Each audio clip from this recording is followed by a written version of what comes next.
I hope really coming from Jesus. Bit-bit ang kani-kanilang imahe ni Senyor Santo Niño.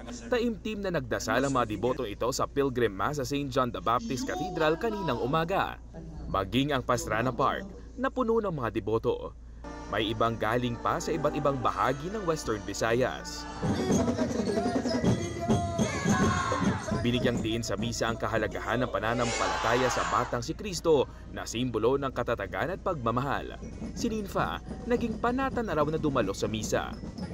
Pero kay nga mag-ayo, man ang may nagamasakit sa amon, mag-ayo, kag basta panaadang namon na maka-join gig kada tuig.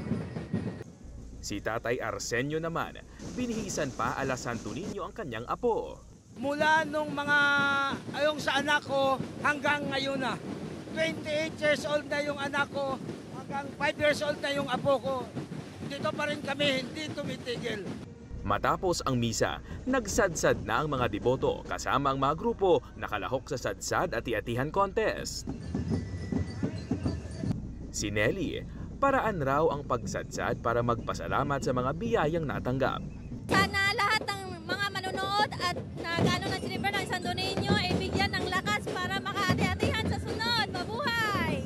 Ilang oras bago simulan ang Grand Procession ngayong hapon, may ilang deboto na maagang nag-abang sa mga paunahing kalsada. Alas 3 ng hapon, mula sa St. John the Baptist Cathedral na nagsilbing starting point ng Grand Procession, iprinosesyon ang mahigit 50 imahen ni Senyor Santo Niño.